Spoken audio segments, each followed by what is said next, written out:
करनी ऐसी करके चला तो मैं हंस के गया और जगत पीछे रोया। એટલે જતા જતા મહાપુરુષો કે કોક કરી દો, તમારા નોમની કમાણી કરી દો.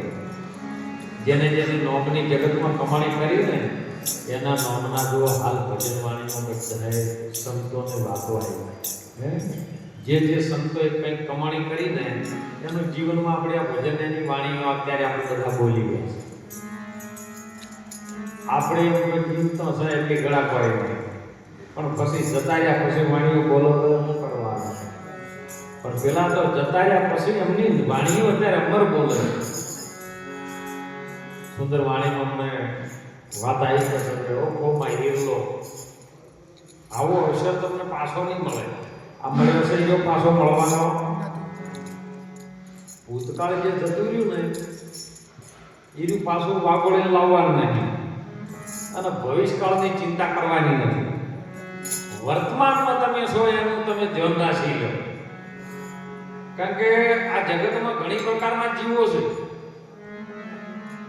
લાખાને લોહીને એવું કીધું કે લાખા બે પ્રકારના જીવો છે. દેવ પ્રકારના ને આસુરી સંપત્તિના. એમાં આપણે હાલ કોઈ પણ તકલીફ પડે ને ભાઈ એટલે કોઈ ભૂવો પહેણ જાય તો કોઈ જ્યોતિષ પહેણ જાય કે હમણાં શું નડે છે. એટલે જો જ્યોતિષ તમને ભવિષ્યકાળમાં લઈ જાય, જ્યોતિષ તમારે જોવા બે એટલે કે તમને ગ્રહ નડે છે, જાપ કરવા પડશે. એટલે કે શું કરવું પડે જાપ કરવામાં કે 7.5 તમને પનોતી બેહી ગઈ. જો શનિનો નંગ જો હોનાની વેટિંગ પહેરવામાં આવે ને તો તમારી પનોતી જાય એવી છે. એટલે એ તમને ભવિષ્યકાળમાં લઈ જાય કે જો હજી ભવિષ્યમાં આવું થાય ને એટલા માટે નંગ પહેરી દો. અને ભૂવા પહેણ જો એટલે ભૂવો ભૂતકાળનું વાગોળે કે 50 વર્ષ પહેલા તમારા ભાઈઓ ધાર્યું જોડ્યું હતું, કોઈથી કોઈ પકડું પાડી ગયા તમે માતા આવી ગઈ. આ તમને એવું જૂનું યાદ કરાવે ભૂતકાળમાં, પણ બેમાં તમારું સમાધાન ન થાય. એટલે એક જણાને આવું કીધું જ્યોતિષ પહેણ જો કે મને શું નડે છે. જ્યોતિષે કીધું તમને શનિની પનોતી છે, હારો શનિનો નંગ લાવો ને હોનાની વેટીમાં પહેરો તો હાથ દાડામાં પનોતી ઉતરશે. એટલે પેલા પાસે પૈસા નતા, સગવડ કોકના પાસેથી પૈસા ઉછીના થોડા ઘણા કર્યા, થોડા હપ્તા કર્યા, હોનીના પરથી એક વેટી બનાવડાવી. હોનાની વેટી બનાવડાવી, હાથ દાડામાં પનોતી તો નાખી પણ હોનીના ધક્કા ચાલુ થઈ ગયા. અઠવાડિયે હોની આવે ભાઈ પેલા પૈસા બાકી છે વેટી ના આલો. પેલા જ્યોતિષે મહિના જે પેલા પૂછ્યું કે ભાઈ પનોતી ઉતરી કે પનોતી નહીં ઉતરી, આ તો બીજી બેઠી. પેલો શનિ તો નતો નડતો પણ આ હોની તો રોજ આવે છે. એટલે કબીર સાહેબ એવું કીધું તમે જીવનમાં કંઈક કરી લો. હાલ જે દેહ હાજર છે ને એવું કંઈક કરી લો, એવી કમાણી કરી લો જેથી કોઈ તમને નડે નહીં. જો મોહન બાપાએ કંઈક ભજન કર્યું છે એ પુણ્યશાળી જીવ છે ને એની પાછળ આપણો બધાના ભજનનો વેળા કર્યા છે. એટલે ભજનમાંથી કંઈક લેવા જેવું છે, સંતોની વાણીથી કંઈક પીવા જેવું છે, જીવનમાં લઈ રહેવા જેવું છે. બસ મહાપુરુષો સંતો કહે છે નહીતર કઠણ ચોથ છે કાળની મરણ મોટેરો છે. માર કંઈક રાણાને કંઈક રાજ્યા છોડી હાલ્યા ઘર બાર. તમે જો એ તે હરિનો રસ પી ગયો. ચામ કે સંતો કહે છે કે આ જીવ 84 માંથી ઓટા ભમતો ભમતો ફરતો ફરતો અસંખ્ય જીવ દેહ ધારણ કર્યા. ત્યારે કંઈક પ્રારબ્ધનું પુણ્ય બંધનોને એમાં મનુષ્યનો આપણો અવતાર આવ્યો. મોણના અવતારમાં એની વાત સમજાય એવી છે. મોણના માત્રનો ગાગલો જ મળે છે બેહવા માટે. કે ગમે એવું ચોમાસું આવે કે ગમે એવો શિયાળો આવે ને તો આપણે ઊભા થઈને બેસીને તો ગોદડું ઉઢાડવા રાખી ગયા નહીં કે હોય ઠંડી આવતી છે. પણ તમને મળે છે કેમ કે મોણની યોની ઉત્તમ છે. હૃદય કોગળાને ઢોલી અને દાંતણ પોણીને દહીં આ બધું મનુષ્ય જન્મમાં મળે, બીજા કોઈ જન્મમાં નહીં. માટે જીવનમાં કંઈક કરવા જેવું છે. તો સંતોએ તમે કે ભજન વાણીમાં કીધું રહો એકદમ ધીમા પકડાવજો. હા માપે એક સંત સગાયા ગુરુ સગા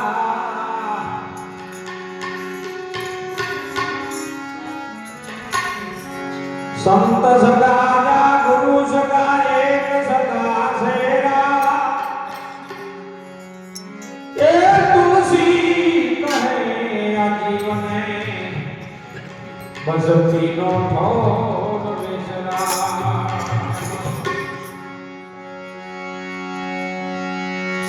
એ કથન ચોદ છે કાળની રે હે મરણ મોટે રો મારદો કથન ચોદ છે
What's the name?